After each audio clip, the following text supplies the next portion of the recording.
इतना खूबसूरत था कि बस लोग देखते ही रह जाते थे। वहाँ के लोग भी बहुत सरल और सादे थे, लेकिन उस गांव में एक हवेली थी जिसके पास जाने से लोग कतराते थे, क्योंकि वहाँ वो थी। लगता है बारिश शुरू हो रही है। अरे जल्दी जल्दी चल स्वामी। हाँ हाँ चल रहा हूँ, लेकिन तू ये हवेली की तरफ क्यों ले जा रहा है भाई? अरे ये छोटा रास्ता है ना। हाँ ये बात तो है। चल जल्दी चल। लेकिन जैसे ही वो लोग हवेली के पास पहुँचे तो बारिश बहुत तेज हो गई और ओले भी गिरने लगे। अरे भगवान, ओले गिरने लगे। अरे भैया मेरा तो सिर ही फूट जाएगा इन ओलों से। हाँ। अरे जल्दी कोई छत ढूंढ। अरे अरे सामने वो हवेली है ना, इसमें चलते हैं चल। अरे नहीं नहीं भैया, उस हवेली में मत जा। अरे तुझे रुकना है तो रुक, लेकिन मैं तो जा रहा हूँ अंदर। मुझे चोट खाने का कोई शौक नहीं है, समझा?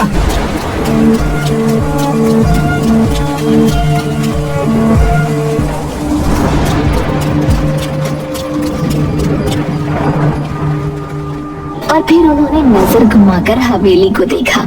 हवेली इतनी पुरानी थी जितना पुराना गांव, लेकिन इतनी पुरानी होने के बावजूद वो जर्जर नहीं थी, लेकिन हाँ डरावनी जरूर थी। अरे यार, ये बारिश के चक्कर में हम कहाँ आकर रुक गए। जल्दी बारिश रुके तो हम यहाँ से भागे। अरे भाई ये आवाज किसकी है? कौन सी आवाज है? भाई मजाक मत कर यार। ये कौन आ गया? ये कौन आ गया? ये कौन आ गया? उन लोगों ने घूम कर देखा तो हवेली के एक कोने में अजीब सी बुढ़िया बैठी थी, जिसके सफेद बाल खुले हुए थे और वो कुछ बड़बड़ा रही थी। दोनों डर से कांप उठे और फौरन बाहर भागे। बाहर अभी भी ओले गिर रहे थे, लेकिन इस बार वो ओलों की चोट खाते हुए अपने घर की तरफ भाग गए। भैया राम, भैया लोग सही कहते हैं सोनी। अरे वहाँ कुछ है भैया। भैया मैं तो कसम खाता हूँ अब उस तरफ नहीं जाऊंगा भैया। पूरनपुर गांव में कुछ दिन बाद एक बड़ी अजीब घटना हुई। गांव में 4 नए लोग पहुँचे, एक नौजवान जोड़े के साथ 2 नौजवान लड़के और। अरे भाई आप लोग कौन हैं और इस गांव में कैसे आना हुआ? नमस्ते, मेरा नाम राजीव है। ये मेरी पत्नी रिया है और ये मेरे भाई हैं रमन और प्रेम। हम यहाँ अपनी हवेली को बेचने आए हैं जो गांव में पूरब में है। हाँ हवेली है भैया? है? कौन सी हवेली? वो जो बरगद के पेड़ के पास वाली, वो वही ना? हाँ वही, हमारे दादाजी की थी, अब हम उसे बेचना चाहते हैं। ये सुनकर मुखिया हैरान हो गया और गांव वालों की भीड़ जमा हो गई। सब फुसफुसाने लगे। तभी मुखिया सीरियस होकर बोला, बेटा वो हवेली आज भी गांव के डर का कारण है। वहाँ एक बुढ़िया दिखती है अजीब सी। कोई नहीं जानता कि वो असली है या आत्मा है, कोई भूत है पता नहीं, या फिर हमारा वहम है। गांव में ऐसी अफवाहें आम होती हैं। हमने भी शहर में ऐसे किस्से खूब सुने। अगर वहाँ कोई बढ़िया होती तो अब तक किसी ने वीडियो बना लिया होता ना। मैं तो वहाँ की तस्वीरें इंस्टाग्राम पर डालूंगी, कौन डरता है भूत से। हम सब आज ही हवेली में जाकर देखेंगे और कल ही उसके कागज फाइनल कर लेंगे। रामू और स्वामी भी वहाँ खड़े थे। दोनों की आंखों में डर था, लेकिन आखिर वो बोल ही पड़े। भाई साहब मत जाइए, हमने अपनी आंखों से देखा है उसे। वो औरत इंसान नहीं लगती है, तो उसके पास जाने से जान पे बनाती है। हाँ बता रहा। अगर वो हवेली मेरी है तो मुझे ही देखना चाहिए ना कि उसमें क्या है। ये कहकर वो चारों हवेली की ओर बढ़े। जैसे ही वो हवेली के पास पहुँचे, सबने उसे निहारा। हवेली पुरानी जरूर थी, लेकिन उसकी दीवारों पर एक अजीब किस्म की चमक थी। वाओ, ये हवेली तो किसी राजमहल जैसी लगती है। इतनी मजबूत दीवारें, कितनी भव्य है। यार ये बेचेंगे तो करोड़ों मिलेंगे भाई। चलो अंदर चलते हैं, मैं तो इसका वीडियो बना रहा हूँ। जैसे ही वो अंदर घुसे, एक ठंडी हवा का झोंका आया। जैसे किसी ने उन्हें छुआ हो, लेकिन चारों ने नजरअंदाज किया। अंदर का हॉल अब भी चमक रहा था, जैसे समय ने उसे छुआ ही ना हो। राजीव वहाँ खड़ा होकर बोला, सोचो यार, इतने बड़े हॉल में लोग रहते होंगे। वाह यार। Serious? What? A royal life? लेकिन यार ये कैसी आवाज है? ये कौन आ गया? ये कौन आ गया? ये कौन आ गया? कोई बोल रहा है शायद। चलो उस तरफ चलते हैं, देखती हूँ कौन इतनी एक्टिंग कर रहा है। चारों उस कोने की ओर बढ़े, लेकिन वहाँ कुछ नहीं था। तभी चमगादड़ों का एक झुंड छत से निकला। रिया चीख पड़ी।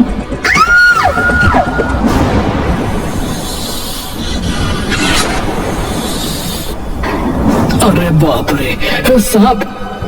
अरे भागो भाई! हे भगवान, ये हवेली तो जंगल हो रखी है। अफवाहों का भूत और असली जानवरों का आतंक। राजीव, रिया, रमन और प्रेम हवेली की सुंदरता और रहस्यमयी माहौल से प्रभावित होकर वहाँ से निकलने ही वाले थे कि अचानक हवेली के अंदर एक अंधेरे कोने में कुछ हिलता डुलता दिखा। सभी की निगाहें उस कोने की ओर मुड़ी। वहाँ एक औरत बैठी थी, उसी हवेली की वही रहस्यमयी बुढ़िया जिसकी बातें गांव वाले करते थे। खुले सफेद बाल, सूखी सिलवटों वाली त्वचा और पथराई आंखें। वो देखो, वो कोई है। चलते। ये वही बुढ़िया लगती है। नहीं यार, अब जब सामने दिख रही है तो बात करनी चाहिए। रिया साहस करके धीरे धीरे उस बुढ़िया के पास गई। जैसे ही वो पास पहुंची, बुढ़िया अचानक कांपती हुई खड़ी हो गई। आप कौन है? यहाँ क्या कर रही है? तुम लोग क्यों आए हो? यहाँ क्यों आए हो? यहाँ कोई नहीं आता, फिर तुम क्यों आए हो? हम इस हवेली को बेचने आए हैं। ये हमारे दादा की हवेली है। और अब मैं खजाने की रखवाली कर रही हूँ। खजाना? हाँ, बहुत साल पहले मैंने इस हवेली में खजाना छुपाया था, पर अब याद नहीं कहाँ रखा है, कहाँ दफना दिया, समझ नहीं आता। बुढ़िया के खजाना शब्द ने चारों के मन में एक साथ बिजली की तरह लालच जगा दिया। उनकी आंखों में अब हवेली की कीमत से ज्यादा उस अदृश्य खजाने की चमक तैरने लगी। अगर ये खजाने की बात सच हुई तो हम करोड़पति बन सकते भाई। और जब खजाना मिल जाए, इस बुढ़िया को यहाँ से निकाल फेंकेंगे। डराने के अलावा करते क्या ये? बिल्कुल भाई, पहले मिठास फिर लात। हाँ, चलो खोजना शुरू करें। अम्मा, वो खजाना कहाँ है? क्या पता। वो सब लोग पूरी हवेली में खजाना ढूंढने लगे। बुढ़िया भी दीवारों को थपथपाती, जमीन को सूंघती, जैसे कुछ याद करने की कोशिश कर रही हो। लेकिन 4 घंटे तक पूरी हवेली छान मारने के बाद भी कुछ नहीं मिला। अब तो रात होने वाली है यार, कुछ नहीं मिला। शायद ये औरत पागल है। हम कल फिर आएंगे, तब तक आप याद करने की कोशिश करना कि वो खजाना कहाँ है। चारों लोग गांव लौट आए। गांव वालों को जब ये पता चला कि उन्होंने बुढ़िया से बात की और खजाने की भी बात सुनी, तो पूरा गांव भौचक्का रह गया। क्या तुमने उससे बात की? उसने सच में खजाने की बात कही? हम बरसों से डरते आए हैं उस हवेली से, और तुम लोग खजाना ढूंढ रहे हो।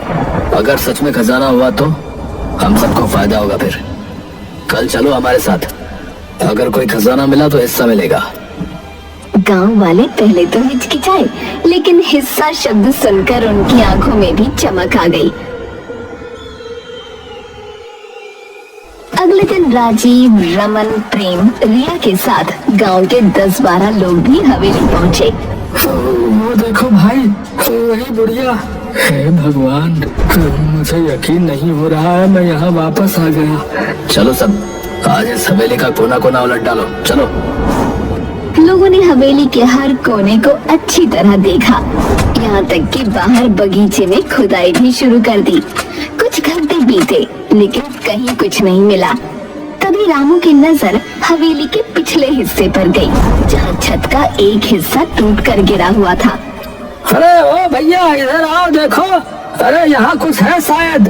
कहाँ? अरे ये मलबा हटाओ, इसके नीचे कुछ है। सबने मिलकर मलबा हटाया और नीचे एक पुराना पत्थर निकला जो जमीन से अलग दिख रहा था। जैसे ही उसे हटाया गया, नीचे सीढ़ियां दिखाई दी, एक तहखाने की ओर जाने वाली। तहखाना? ये तो बिल्कुल फिल्मी सीन बन गया। चलो अंदर। वो लोग बारी बारी तहखाने में उतरे। तहखाने में गुप्त अंधेरा था, सीलन भरी हवा और मकड़ी के जाले। सबने अपनी मोबाइल की फ्लैश लाइट जलाकर जगह जगह टटोला। तभी रमन की नजर एक लोहे के पुराने संदूक पर पड़ी। ओ इधर देखो यार, कुछ मिला है, एक संदूक। अरे यार जल्दी निकालो इसे यार। संदूक भारी था, लेकिन गांव वालों की मदद से बाहर ले आया गया। जैसे ही बुढ़िया ने उसे देखा, वो पागलों की तरह झूमने लगी। मिल गया मेरा खजाना, मिल गया मेरा खजाना, मेरा खजाना। चारों लोग एक्साइटेड हो गए। अब उन्होंने फटाफट संदूक खोला, लेकिन उसके अंदर जो था वो देखकर सबकी रूह कांप गई।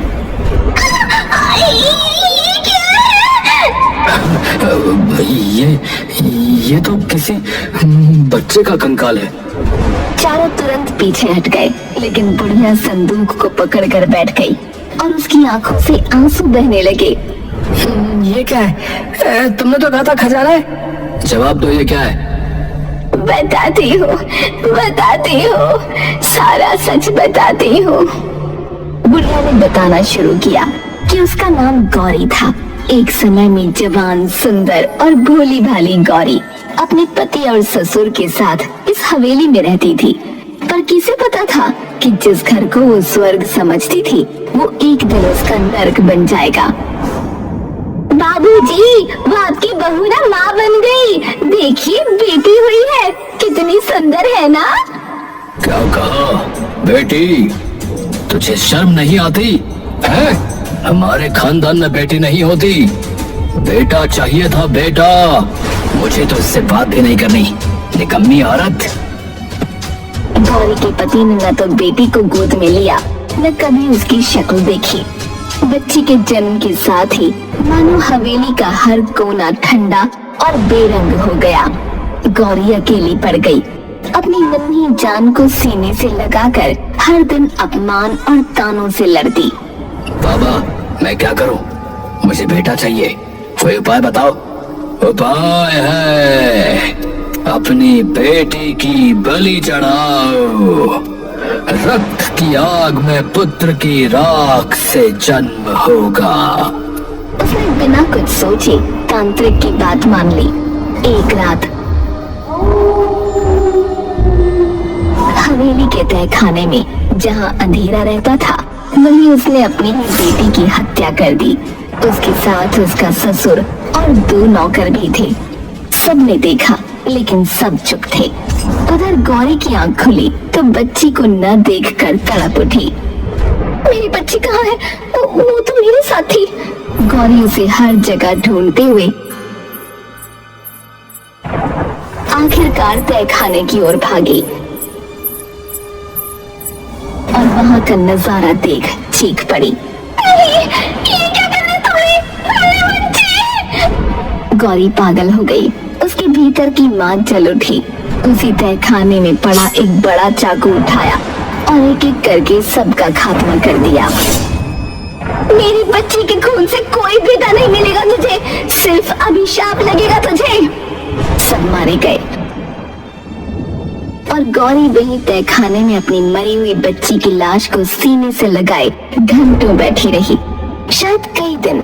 और फिर एक दिन उसने उस नन्ही लाश को एक संदूक में बंद किया, जैसे वो कोई खजाना हो।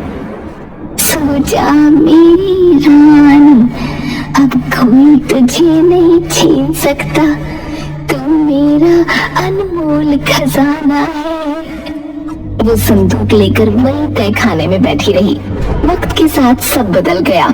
हवेली सुनसान हो गई और जब वो एक दिन ऊपर आई तो छत का एक हिस्सा गिर पड़ा। तहखाने का रास्ता हमेशा के लिए बंद हो गया। गौरी ऊपर रह गई और संदूक नीचे छुप गया। यादें धुंधली हो गईं, पर उसका पागलपन वही रहा। गौरी की आंखों से आंसू झर रहे थे। सामने बैठे राजीव, रिया, रमन और प्रेम सन्न थे, जैसे किसी ने उनकी जुबान छीन ली हो। ये सब सच है? हाँ, ये मेरा खजाना है, मेरी बेटी, मेरी जान, मेरी दुनिया। पागल औरत, ये खजाना है, हड्डियां और सड़ती यादें हैं? राजीव उस संदूक को लात मारकर दूर फेंक देता है। ये देखकर उस बुढ़िया को बहुत तेज गुस्सा आ गया। वो पागलों की तरह चिल्लाने लगी, नहीं, ये मेरी बच्ची है, तेरी हिम्मत कैसे हुई मेरी बच्ची को लात मारने की? वो पगलाई हुई औरत अब उस संदूक को गोद में लेकर हवेली के अंदर की ओर भागी। उसकी चीखें हवेली की दीवारों से टकरा कर लौट रही थी। मेरा खजाना, मेरी बेटी, मुझसे कोई नहीं छीन सकता। अरे अब बहुत हो गया, पागल औरत ने दिमाग खराब कर दिया है। इसको निकालो यहाँ से, फिर इस हवेली को बेच डालते हैं। चलो। हाँ यार, खजाना तो निकला नहीं, अब हवेली बेचेंगे, चलो। सबने सोचा कि किसी भी तरह बुढ़िया को पकड़कर बाहर फेंक देंगे, लेकिन उन्हें नहीं पता था कि ये इतना भी आसान नहीं होगा। वो लोग हवेली के अंदर की तरफ जाते हैं तो अचानक राजीव फर्श पर बिछे कालीन पर पैर रखता है और गड्ढे में गिर जाता है जो कालीन से ढका था। राजीव, कहाँ गए तुम? ये क्या हो रहा है? ये सब उस पगली औरत का जाल है। अरे भागो यहाँ से भैया। रिया एक कमरे में भागती है, लेकिन वहाँ का दरवाजा बंद हो जाता है और अंदर से सैकड़ों चूहे निकल आते हैं। रिया चीखने लगती है। उधर प्रेम जैसे तैसे भागता है, लेकिन गलियारे में फिसल जाता है क्योंकि फर्श पर तेल फैला हुआ था। तुम लोग मेरा खजाना नहीं छीन सकते। बुढ़िया अपने बिछाए जालों से बहुत खुश थी, पर उसी समय गांव के और लोग भी वहां पहुंच गए। उन्होंने सब कुछ देखा और एक साथ मिलकर बुढ़िया को पकड़ने की कोशिश की। अरे अब बस, तुमने बहुत डर फैलाया, अब तुम्हें रुकना होगा। बहुत संघर्ष के बाद बुढ़िया को पकड़ लिया गया। राजीव उठ खड़ा हुआ और बोला, मैं पुलिस बुलाता हूँ। हाँ, ये औरत पागल है, हमें मारना चाहती थी।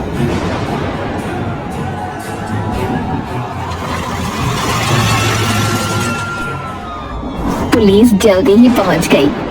सर, हम तो ये हवेली बेचने आए थे, ये औरत हम पर हमला कर रही थी। पागल है सर ये।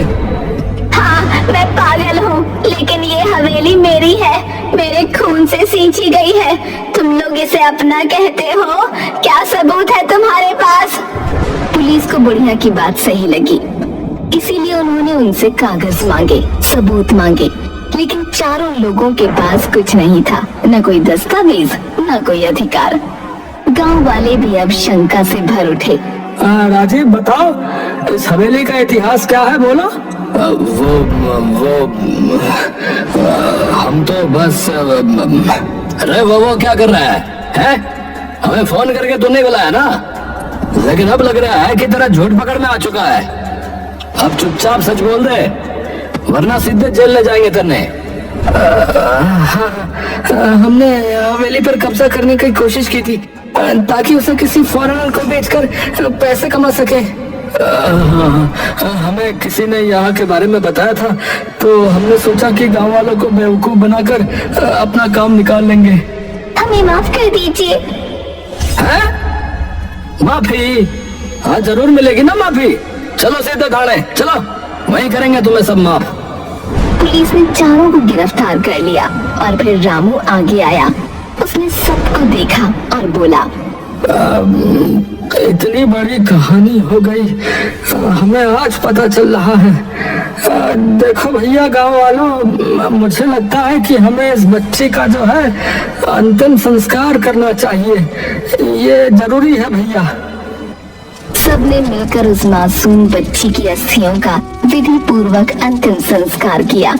बुढ़िया फूट फूट कर रोती रही, उसकी सालों की पीड़ा अब बह रही थी। उसके बाद पुलिस ने बुढ़िया को एक मानसिक चिकित्सालय भेज दिया, पर कहानी यहीं खत्म नहीं हुई। गांव वालों ने उस हवेली को एक बालिका विद्यालय में बदल दिया। बाहर एक पट्टिका लगी जिस पर लिखा था, गौरी कन्या विद्यालय, एक माँ की याद में।